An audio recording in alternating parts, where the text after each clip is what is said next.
Hello everyone, welcome to G centric. और पिछले lecture तक हम लोग केसीएल के ऊपर पूरा का पूरा थ्योरेटिकल पोर्शन खत्म कर चुके हैं। इस लेक्चर से हम लोग न्यूमेरिकल करेंगे।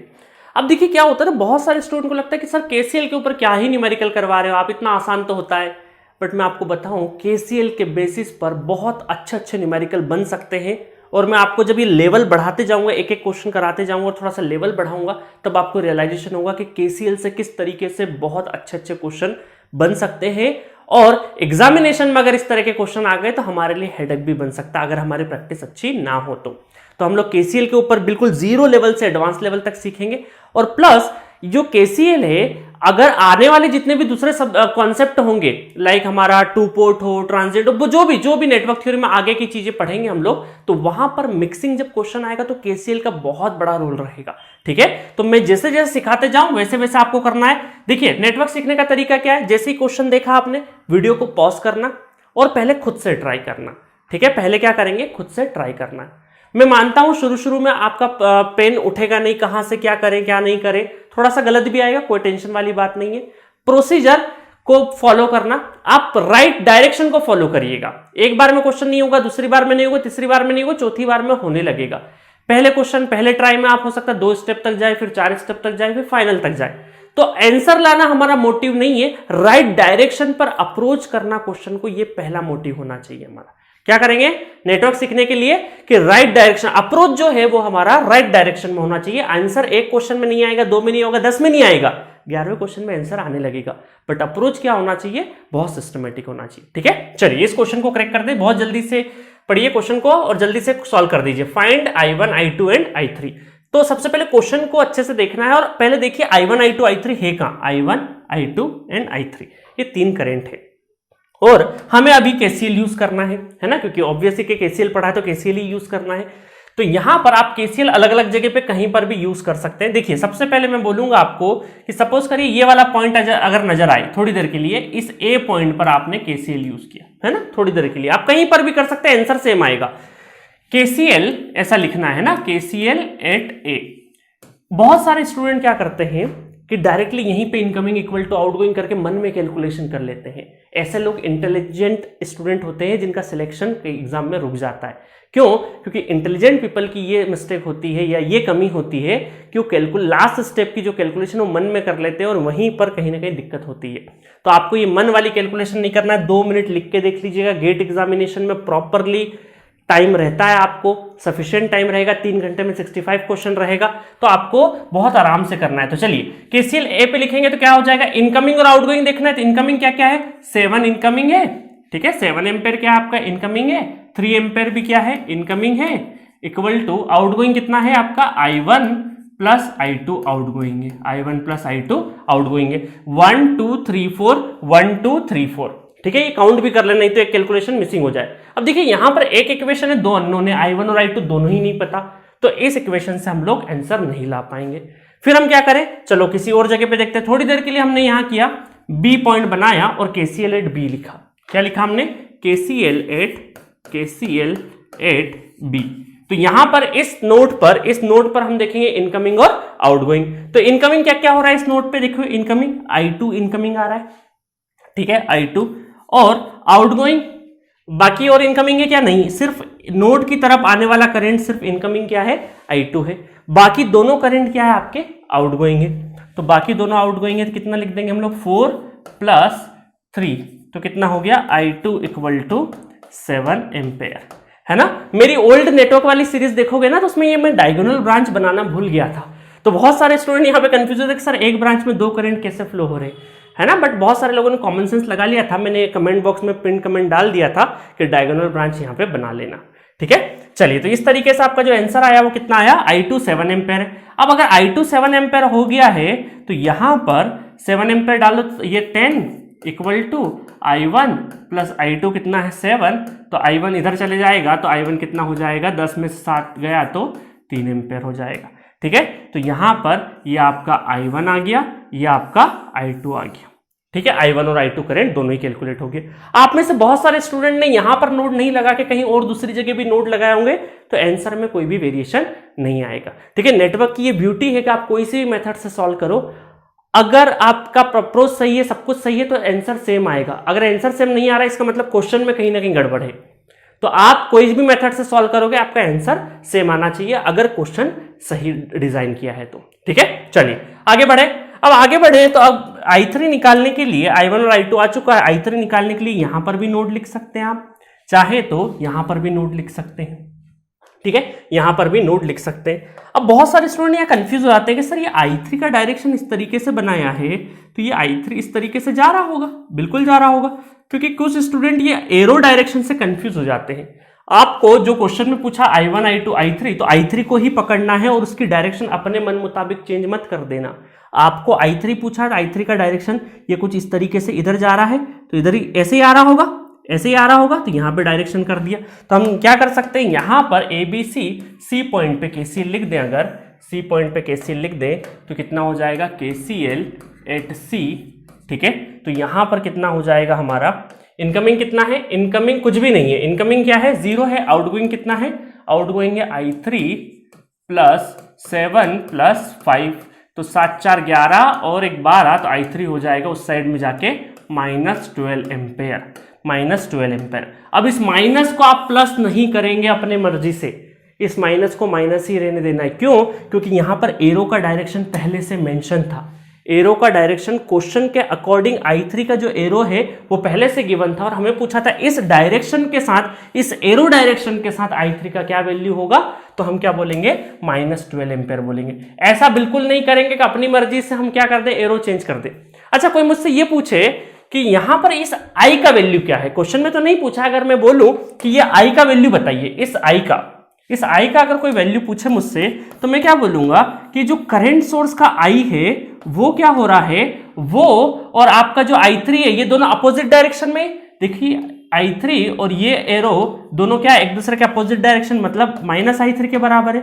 और ये कितना है, I3 कितना है, खुद -12, माइनस माइनस क्या हो जाएगा, प्लस। तो इसका मतलब है कि 12 एम्पेयर क्या हो जाएगा आपका इस I की वैल्यू, अगर पूछा जाए तो। बट अभी हमसे I3 पूछिए, क्योंकि बहुत सारे स्टूडेंट क्या करते हैं, मिस्टेक कहाँ होती है कि इस I3 की जगह भी ये I पुट करके KCL लगा के आंसर निकाल देते हैं और +12 करके आंसर लगा देते हैं, जो कि गलत है। आपको I3 का एरो है तो उसी एरो के हिसाब से आपको आंसर लेके आना है। इस I का कोई रोल नहीं है, ये तो हमने I एक्सटेंडेड निकाल दिया, क्वेश्चन को आगे बढ़ा के निकाल दिया। ठीक है, मजा आया क्वेश्चन में। तो ये पहला क्वेश्चन था, वेरी फर्स्ट क्वेश्चन, जो कि बिल्डिंग ब्लॉक का काम करेगा। आप में से बहुत सारे लोग यहां पर भी आप लगा के देख लोगे तो आंसर आपके लगभग सेम ही आएंगे। ठीक है, चाहो तो आप लगा के देख लो। सपोज करो ABC हो गया D, तो D पे KCL लगा दे तो इनकमिंग कितना है हमारा, I3 + 4, और ये क्या है, अच्छा ये भी इनकमिंग है, I3 + 4 + 5 + I1, मतलब सारे एरो इसी तरफ आ रहे हैं, 1 2 3 4, 1 2 3 4 = 0। तो कितना हो जाएगा ये हमारा, कोई भी ले लो, I1 की कैलकुलेशन आपके पास है 3, तो ये हो जाएगा I3 = 5 और 4 9 + 3 = 0। तो I3 कितना हो गया, -12 एम्पेयर हो गया। यहां से भी वही आंसर आएगा। ठीक है, तो इस तरीके से हमारा क्वेश्चन नंबर 6 कंप्लीट होता है। आपको करना कुछ भी नहीं है, एक नोट को पकड़ना है, उस नोट पे खड़े हो जाइए और इनकमिंग = आउटगोइंग लिखना है। अब बहुत सारे स्टूडेंट यहाँ पे कंफ्यूज होंगे, सर रेजिस्टेंसेस की वैल्यू का क्या होगा। अभी करंट डायरेक्शन गिवन है तो आपको इररिस्पेक्टिव ऑफ रेजिस्टेंस की कोई भी वैल्यू, उसका कोई मतलब नहीं। इस वजह से क्वेश्चन में मैंने भी रेजिस्टेंसेस की वैल्यू मेंशन नहीं करी है। ठीक है, चलिए नेक्स्ट क्वेश्चन। तो अभी देखिए धीरे धीरे बहुत सारे लोगों ने क्वेश्चन अटेम्प्ट लिया होगा, तो बहुत सारे लोगों का सही भी आया होगा और कुछ लोगों का हो सकता है क्वेश्चन गलत भी हुआ, तो कोई टेंशन वाली बात नहीं है। क्वेश्चन दर क्वेश्चन अपनी मिस्टेक्स को सुधारते रहना है और यही कारवा आपको बढ़ते जाएगा। जितनी बार आप कॉपी को काटेंगे, अपनी नेटवर्क थ्योरी की जो कॉपी आप बनाओगे उसमें जितनी ज्यादा कटपीट होगी, इसका मतलब आप नेटवर्क ज्यादा से ज्यादा सीखना चालू कर चुके हैं, है ना। तो जितना गंदी हो कॉपी चलेगा, कोई दिक्कत नहीं। क्योंकि कई बार क्या होता है ना, स्टूडेंट देखो मैं ऑफलाइन क्लासेस में देखता हूं, जैसे ही मैं क्वेश्चन देता हूं तो स्टूडेंट क्या करते हैं, डरते हैं अपनी फेयर कॉपी को रफ करने के लिए और वो पेंसिल से कैलकुलेशन कर देते हैं। और फिर जब मैं प्रॉपर कैलकुलेशन बताता तो पेंसिल वाली जो उन्होंने ट्राई करते हैं ना, आपने खुद से जो ट्राई करते हो पेंसिल से ट्राई करते हैं, और जब टीचर सॉल्यूशन बताते तो वो पेन से लिख लेते हैं, फिर वो पेंसिल वाले को रफ कर देते हैं। बट होता क्या है कि जब आप रिवीजन करते हो तो आपने जिस तरीके से ट्राई किया था वो तो आपने मिटा दिया, अपनी गलतियों पे पर्दा डाल दिया आपने। अपनी गलतियों में पर्दा डाल दिया। आपको ऐसा नहीं करना है। जो भी क्वेश्चन है उसको प्रॉपरली क्या करेंगे, जैसे मैं बोलूंगा ना स्क्रीन पॉज करके आपको लिखना, ये छोटी छोटी चीजें आपको नेटवर्क के लिए बता रहा हूं मैं आपको। जैसे मैं बोलूं कि स्क्रीन को पॉज करके आपको क्वेश्चन सॉल्व करना है, आप करिए, क्वेश्चन अच्छे से लिखिए, ठीक है। और क्वेश्चन कैसे लिखेंगे आप, ब्लैक पेन से लिखेंगे, है ना क्वेश्चन। नहीं तो क्या होता है सॉल्यूशन करने के बाद पता नहीं चलता क्वेश्चन में गिवन क्या था और हमने सॉल्यूशन में एरो कौन सा लगाया है। तो क्वेश्चन को आप ब्लैक पेन से लिखेंगे बढ़िया से, ठीक है। और सॉल्यूशन जो होगा वो ब्लू से करेंगे। तो हो सकता है क्वेश्चन के अंदर भी अगर हम लोग कुछ करेंगे तो ब्लू कलर से अलग ही रहेगा कि हाँ ये सॉल्यूशन वाला पार्ट है। नहीं तो पता चले सेम कलर से एरो बना दिया तो बाद में जब रिवाइज करेंगे पता ही नहीं चलेगा क्वेश्चन में गिवन क्या था और सॉल्यूशन किस कलर से किया है। तो इन चीजों का ध्यान रखना। तो आपको क्वेश्चन प्रॉपरली लिखना है ब्लैक पेन से।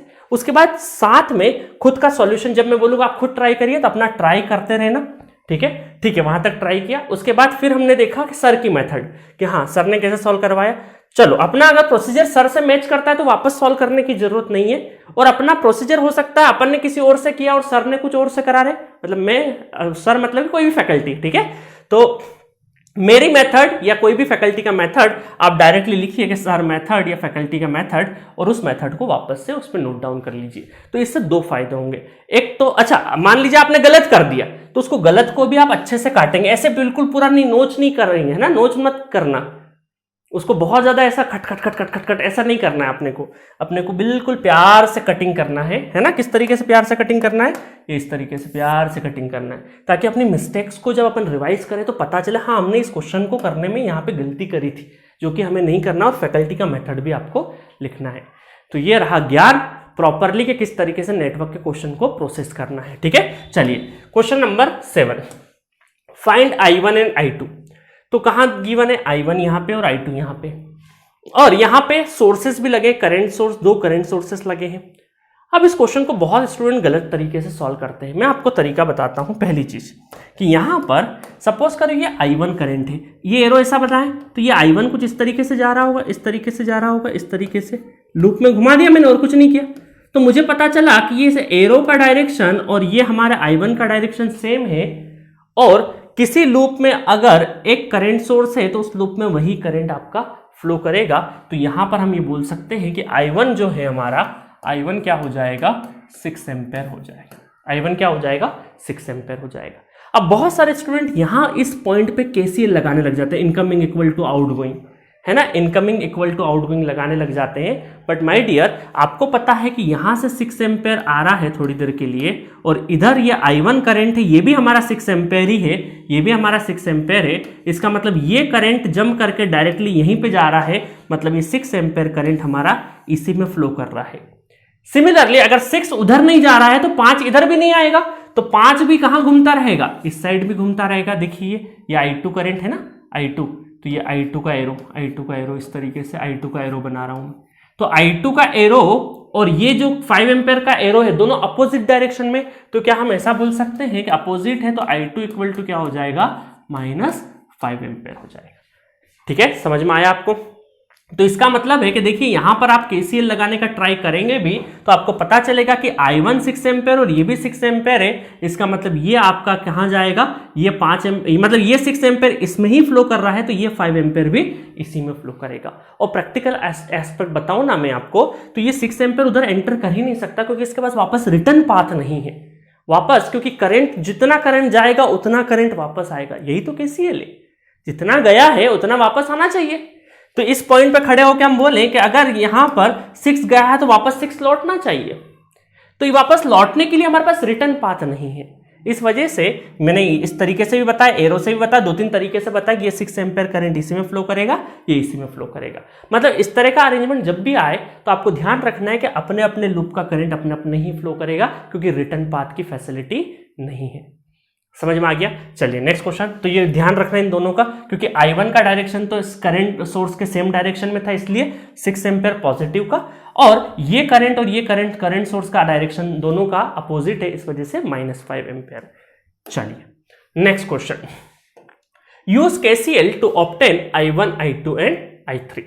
अब यहां पर आपको एक सर्किट गिवन है और यहां पर कोई रेजिस्टेंसेस वगैरह मेंशन नहीं है, तो आपको अपना दिमाग नहीं लगाना, क्योंकि उन्होंने क्वेश्चन में बोल दिया है कि यूज KCL। कि अरे अलग अलग ब्रांचेस में हर एक ब्रांच बना दी, उसका रेजिस्टेंस वगैरह मेंशन नहीं किया, कुछ भी होगा XYZ, हमें क्या मतलब, ठीक है, कुछ भी मेंशन नहीं किया, सिर्फ और सिर्फ ब्रांचेस मेंशन करिए और करंट के कुछ एरो मेंशन करे हैं, कुछ की वैल्यू, कुछ ब्रांचेस में करंट की वैल्यू गिवन है और कुछ में अननोन है, और हमें KCL का यूज करके जो अननोन करंट है वो निकालना है। ठीक है, तो पहला स्टेप हमारा, क्वेश्चन को देखो अच्छे से, क्वेश्चन को अच्छे से देख लिया, कहां पर हम KCL लगा सकते हैं। तो मुझे पॉइंट अगर यहां देखो, देखो 2-3 जगह दिखाई दे रही है, अगर मैं यहां देखूंगा तो ये तीनों ब्रांचेस क्या है, अननोन है, तो यहां से मेरा सॉल्यूशन नहीं आएगा, यहां से मेरा सॉल्यूशन नहीं आ सकता। फिर मैं कहां लगा सकता हूं, फिर मैं चाहूं तो यहां पर भी लगा सकता हूं, क्योंकि मुझे पता है 12 एम्पेयर आ रहा है, 12 एम्पेयर, तो ये इधर से ट्रेवल करते हुए ऐसे ही आ रहा होगा 12 एम्पेयर। तो इसका मतलब है अगर मैं इस A नोड मान लूं इसको और यहां पर KCL लगा दूं, तो क्या मैं ऐसा बोल सकता हूं KCL एट A, तो इनकमिंग कितना है, इनकमिंग है नोड के ऊपर एक तो I3 इनकमिंग है प्लस 12 भी इनकमिंग है, और आउटगोइंग कितना हो रहा है, इस नोड से दूर कौन जा रहा है, 9 एम्पेयर, तो I3 की वैल्यू कितनी हो जाएगी, 12 उधर चले जाएगा तो -3 एम्पेयर, ठीक है, -3 एम्पेयर, ये हो गया I3 की वैल्यू। अब मैं कहां लगा सकता हूं, अब मैं चाहूं तो यहां पर B पे लगा सकता हूं, KCL यहां B पे भी लगा सकता हूं चाहूं तो यहां पर KCL एट B लगाऊंगा अगर मैं, है ना, KCL एट B, तो यहां से क्या आ जाएगा, यहां से इनकमिंग कितना है, इनकमिंग है 9, है ना, और आउटगोइंग कितना है 8 प्लस I2, तो ये 8 इधर चले जाएगा तो I2 कितना हो जाएगा, 1 एम्पेयर हो जाएगा। अब बहुत सारे लोग बोल रहे होंगे कि सर क्या हमें बच्चों जैसा नेटवर्क सिखा रहे हो, हम तो डायरेक्टली यहाँ B पे खड़े होते हैं और मन में कैलकुलेशन कर लेंगे, इनकमिंग 9, आउटगोइंग I2 प्लस 8, इधर उधर मन में कैलकुलेशन करेंगे 1 एम्पेयर आ जाएगा, है ना, कर सकते हैं। आप बोलेंगे सर ये आप क्यों 2 स्टेप वेस्ट कर रहे हैं, हम तो डायरेक्टली यहीं पे कर देंगे सॉल्व। बट बच्चों होता क्या है कि एग्जामिनेशन, जब गेट के एग्जाम में आप बैठते हैं ना और स्क्रीन खुलती है, तो दिमाग के ऊपर प्रेशर बहुत रहता है। ये जो मन वाली कैलकुलेशन है ना, इसमें प्रेशर जब मिक्स हो जाएगा, जब प्रेशर मिक्स हो जाएगा ना, तो ये 1 की जगह -1 कब हो जाएगा पता भी नहीं चलेगा, और PSU से IIT, IIT से NIT और NIT से लोकल कॉलेज पे कब पहुंच जाओगे पता भी नहीं चलेगा, हवा भी नहीं लगेगी। इसीलिए आपको एक स्टेप अगर लिखनी पड़ रही है तो बिल्कुल लिखिए, दिमाग को ज्यादा गर्म मत करिए, क्योंकि जब भी मन में कैलकुलेशन कर रहे हैं इसका मतलब दिमाग का कंजप्शन ज्यादा हो रहा है, उसको अपने को रोकना है। जब चीजें लिख सकते हैं हम बहुत रैशनल, क्योंकि दिमाग को थोड़ा सा रैशनलाइज रखिए, उसको बहुत ज्यादा कॉम्प्लेक्सिटी चैलेंज मत दीजिए, क्योंकि आपके पास एक सब्जेक्ट नहीं है, बहुत सारे सब्जेक्ट्स होंगे, तो छोटी छोटी चीजों को मन में कैलकुलेशन नहीं करिए, 2 मिनट लिख के देख लीजिए, ताकि गलती के चांसेस कम से कम होंगे तो अच्छा रहेगा। नहीं तो क्या होगा, जब 50-60 मार्क्स के अराउंड आते हैं और 2-4 क्वेश्चन की वजह से आपका रैंक मिस हो जाता है, अच्छा रैंक, एक डिजर्विंग कैंडिडेट का रैंक नहीं आ पाता, तो हमें भी बुरा लगता है, आपको तो लगता ही लगता है। ठीक है, तो प्लीज ये मन की कैलकुलेशन से बचना, और ज्यादा जो इंटेलेक्चुअल स्टूडेंट्स होते हैं ना, वो ज्यादा ये मिस्टेक करते हैं। एवरेज बच्चा तो सोचा है कि चलो सर ने बोला है तो हम कर ही लेते हैं, है ना। इसीलिए गेट में इस चीज का काफी ध्यान रखो कि सिली मिस्टेक बहुत होती है। तो चलो हम लोगों ने क्या करा, लिख के जरूर देखना है ना, एटलीस्ट शुरुआत में जब सीख रहे हो नेटवर्क तब तो लिखना ही लिखना है आपको। चलो नेक्स्ट है, तो आ गया हमारा I2। अब कहां पे, यहां पे चलते हैं, यहां पे लगा दीजिए A B C लगा दो। कुछ स्टूडेंट ने शुरुआत में इस नोट से भी कर दी होगी, तो कोई दिक्कत नहीं, कहीं से भी आप कर सकते हैं, आंसर आना चाहिए।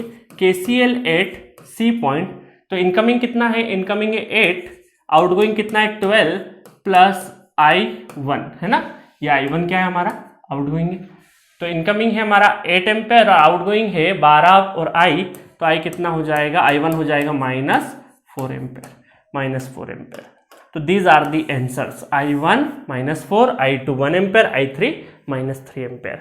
ठीक है, मजा आया KCL में। तो KCL में गलती बिल्कुल भी नहीं करना है, जैसे जैसे लेवल बढ़ते जाएगा मैं आपको बताते जाऊंगा कहाँ कहाँ गलती होगी।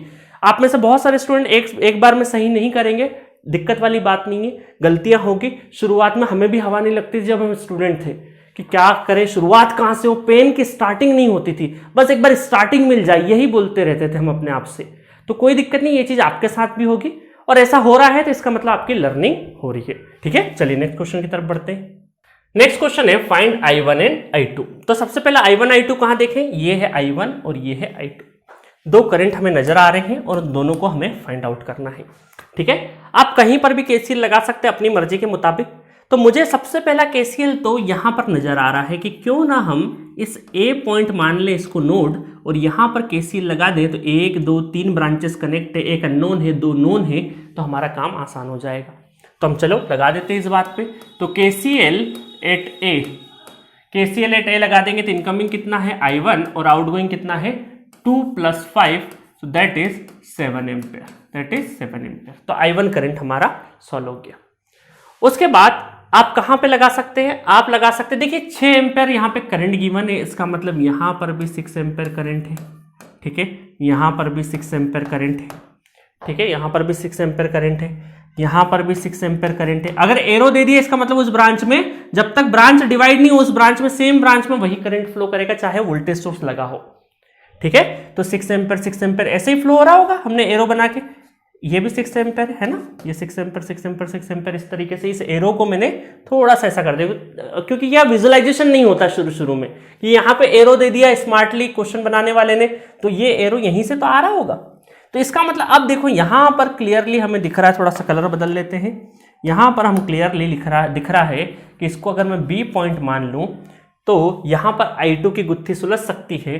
तो KCL एट बी तो कितना हो जाएगा इनकमिंग हमारा, इनकमिंग इस पे 1 2 3, इनकमिंग कुछ नहीं सब आउटगोइंग है, तो इनकमिंग 0, आउटगोइंग कितना I1 + I2, इस नोड से बाकी सब करंट बाहर निकल रहे हैं 6, और I1 आ चुका है, I1 कितना आ चुका है 7 आ चुका है, प्लस I2 + 6 और 6 12 और 1 13 उधर चले जाएगा तो -13 एम्पेयर।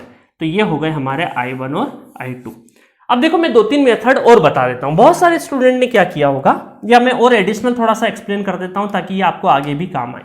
देखिएगा यहां पर अगर मैं खड़ा रहूं 6 इधर से आ रहा है और 2 इधर से आ रहा है तो कितना हो गया, ये 8 एम्पेयर हो गया, 8 एम्पेयर हो गया। अब मैं आपको एक चीज बताता हूं, ये है प्योरली रजिस्टिव सर्किट। ये क्या है, प्योरली रजिस्टिव नेटवर्क है, पूरा रजिस्टिव नेटवर्क है। तो जब भी कभी रजिस्टिव नेटवर्क में अगर 8 एम्पेयर जितना करंट एंटर हुआ है उतना ही वापस निकलेगा। That is the concept of this behind this question, ये बताना है मुझे। जब भी कभी कोई रजिस्टिव नेटवर्क है, पैसिव एलिमेंट्स का नेटवर्क है, उसमें जितना करंट इंजेक्ट हो रहा है उतना ही अमाउंट का वापस निकलेगा, चाहे अंदर कोई भी डिस्ट्रीब्यूशन हो। इन दोनों ब्रांचेस में क्या हो रहा है हमें नहीं पता, हमें तो ये पता है कि अगर 8 एम्पेयर इंजेक्ट हो रहा है तो वापस निकलेगा कितना, 8 एम्पेयर निकलेगा। That is KCL. तो 8 आ रहा है तो इस पॉइंट पे भी तो हम केसीएल लगा सकते हैं। तो देखिए इस पॉइंट पर अगर मैं केसीएल लगाऊंगा तो इनकमिंग कितना है, I2 + 8 + 5 = 0, 8 4 12 और 1 13, तो I2 कितना हो गया -13 एम्पेयर। यहां से भी देखो वही आंसर आ रहा है, यहां से भी वही आंसर आ रहा है। ठीक है, तो आज से हमें इस क्वेश्चन के थ्रू एक नई चीज पता चली, आंसर तो हम ऐसे भी लेके आ गए, बट यहां से एक हमें नई चीज पता चली कि अगर रजिस्टिव नेटवर्क है तो जितना करंट इंजेक्ट कर रहे हैं उतना ही करंट लीव करेगा। इस कॉन्सेप्ट का यूज बहुत सारे क्वेश्चंस में होगा आगे। ठीक है, आगे चल के इस कॉन्सेप्ट को हम बहुत सारी जगह पे यूज करेंगे। ठीक है, मजा आया इस क्वेश्चन में। आप में से हो सकता है और लोगों ने भी अलग अलग तरीके से किया हो, कोई दिक्कत नहीं, कहीं से भी आंसर मैटर करता है। ठीक है, और अप्रोच आपका राइट डायरेक्शन में होना चाहिए। चलिए एक लास्ट क्वेश्चन और कर लेते हैं इस लेक्चर का। इस लेक्चर का लास्ट क्वेश्चन है क्वेश्चन नंबर 10। ये क्वेश्चन में इंडक्टर और यहां पे cos ωt-5 मतलब एसी क्वांटिटीज है, एसी एनालिसिस वाली क्वांटिटी है। बट आप बोल रहे होंगे सर आपने तो बोला कि मैं डीसी पढ़ा रहा हूं, एसी को अलग से पढ़ाऊंगा। बट ये क्वेश्चन में एसी के कोई बहुत ज्यादा कॉन्सेप्ट नहीं लगेंगे, एक 12th लेवल का जो कॉन्सेप्ट होता है हमारा, ठीक है, कुछ सिंपल मैथमेटिक्स वाला कॉन्सेप्ट लगेगा इस क्वेश्चन में, इसके अलावा कुछ भी नहीं। इसी वजह से इस क्वेश्चन को मैंने मेनली केसीएल में रख दिया है। इस क्वेश्चन में कुछ भी एसी एनालिसिस का कोई प्योरली कॉन्सेप्ट नहीं लगेगा, सिर्फ 12th क्लास के एक बेसिक मैथमेटिक्स का कॉन्सेप्ट लगेगा। इस वजह से इस क्वेश्चन को मैं यहाँ पे करवा रहा हूँ। आपको भी क्वेश्चन ट्राई करना है। यहाँ पर एक इंडक्टर, एक रेजिस्टेंस और एक करंट सोर्स गिवन है, और यहाँ पर दे रखा है इफ आई और IR ऑफ टी, इस IR ऑफ टी का वैल्यू गिवन है 4e⁻³ + 3e⁻⁴t, और यहाँ पे इनिशियल वैल्यू इंडक्टर की गिवन है IL ऑफ 0 = 1 एम्पेयर, मतलब पहले से इंडक्टर में करंट कौन सा है 1 एम्पेयर का है। देन फाइंड फाई, ये फाई एंगल हमें फाइंड आउट करना है। तो क्वेश्चन दिखने में बड़ा कॉम्प्लेक्स है, बहुत सारे स्टूडेंट से क्वेश्चन नहीं हो पाता है और बहुत सारे स्टूडेंट कर भी लेते हैं। थोड़ा सा दिमाग लगाओ वीडियो को पॉज करके, ये डेफिनेटली क्वेश्चन आपसे बनेगा। ठीक है, जब तक मैं सॉल्यूशन कर देता हूं। चलिए आइए क्वेश्चन करते हैं इसको। तो सबसे पहले तो हम केसीएल पे चल रहे हैं, तो इसको ए पॉइंट मान के केसीएल लगा दीजिए, है ना। इसको ए पॉइंट मान के अगर हम केसीएल लगाएं तो केसीएल एट ए, केसीएल एट ए। तो इनकमिंग कितना है हमारा, इनकमिंग है यहाँ पे 12 cos omega T minus 5, that is incoming. और इनकमिंग क्या है हमारे पास, IL ऑफ टी यहाँ पे हमारे पास इनकमिंग है। और आउटगोइंग कितना है, IR ऑफ टी आउटगोइंग। तो ये तो लिख दिया हमने केसीएल का एक्सप्रेशन। अब देखिए थोड़ा सा और चलते हैं, क्योंकि हमें पता है करंट 1 एम्पेयर है, तो इस एक्सप्रेशन को और थोड़ा सा अच्छे से खोलते हैं। कैसे खोले हम लोग, देखिएगा कि यहाँ पर 12 cos ओमेगा टी माइनस 5, इसको एज इट इज लिखे रहने दीजिए, plus current in the inductor. Inductor में करंट का एक्सप्रेशन ऑलरेडी हम पढ़ चुके हैं, वही आपको लिखना है। तो क्या पढ़ चुके हैं कि IL of 0 plus 1/L V of T into D T. ये पूरा का पूरा एक्सप्रेशन है हमारा, पूरा का पूरा एक्सप्रेशन है।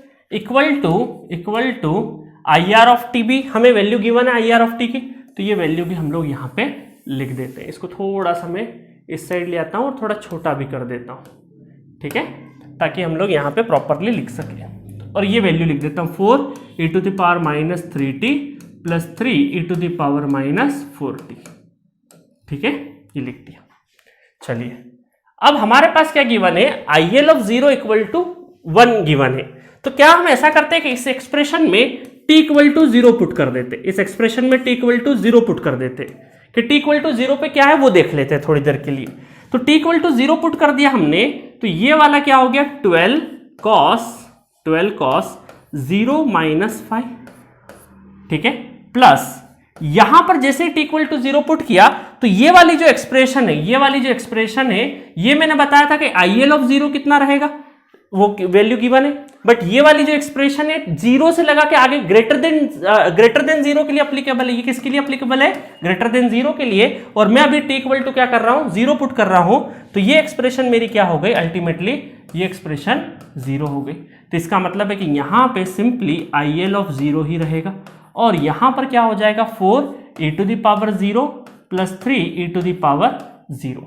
ठीक है, तो यहां पे क्या हो जाएगा, देखिए 12 cos के अंदर माइनस है अगर, तो प्लस में कन्वर्ट हो जाता है cos 5, साइन होता तो माइनस निकलता, cos ऑफ माइनस एंगल तो अल्टीमेटली क्या होता है, पॉजिटिव ही रहता है। ठीक है, ट्रिग्नोमेट्री की प्रॉपर्टी है।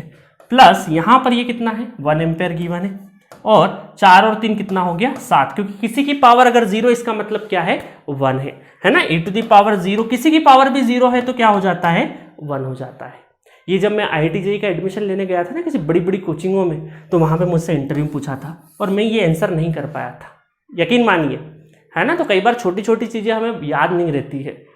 तो किसी की पावर 0 है तो उसका वैल्यू कितना होता है 1 होता है। तो 4 और 3 7, एक उधर चले जाएगा तो 6 हो जाएगा। तो cos 5 इक्वल टू कितना हो गया 6 डिवाइडेड बाई 12, तो ये हो गया 1/2। और cos 1/2 कब होता है, जब एंगल कितना हो जाए आपका 60 डिग्री। तो यहां पर आपका एंगल क्या हो जाएगा 60 डिग्री। अब depending on the situation, examination में कई बार पूछ ले कि रेडियन में बताओ, डिग्री में बताओ, तो अलग अलग आंसर करना है। तो अभी मैं बोलूंगा कि डिग्री में ही आपको आंसर करना है, तो कितना हो जाएगा 60 डिग्री हो जाएगा। अदरवाइज डिग्री को रेडियन, रेडियन को डिग्री में चेंज करने के लिए आपको अलग अलग सब्जेक्ट में सिखाया जाएगा, या बेसिक आपको आता भी होगा। ठीक है, और कई बार तो मैं आपको पावर सिस्टम में भी डिग्री रेडियन का पूरा कन्वर्जन सिखाऊंगा, अभी उसकी नीड नहीं है। तो क्वेश्चन को मैं समराइज करता हूं, बहुत ही प्यारा क्वेश्चन था। शुरुआत में हमें समझ नहीं पड़ रही थी क्वेश्चन को कैसे प्रोसेस करना है, बट हमें पता है केसीएल पढ़ रहे तो क्वेश्चन केसीएल बेस्ड है। ये चीज, ये कॉन्फिडेंस था अंदर से, इस वजह से थोड़ी सी हेल्प हुई और हमने इस पॉइंट पर केसीएल लिख दिया।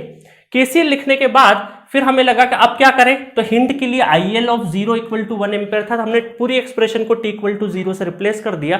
तो हमें पता चला कि ये थोड़ा सिंप्लीफाई हो गया। इस पूरी एक्सप्रेशन में ये एक्सप्रेशन आया ही नहीं, क्योंकि ये greater than t equal to t greater than 0 से स्टार्ट होती थी एक्सप्रेशन, बट हम किसी पे बात कर रहे हैं t इक्वल टू 0 पे। तो ये जो इनिशियल करंट था वो आ गया आपका, और ये आपका क्या हो गया 4 और प्लस 3 हो गया, क्योंकि e⁻0 क्या हो गया 1 हो जाएगा। बस उसको सिंपल कैलकुलेशन किया और फाई की वैल्यू आ गई 60 डिग्री।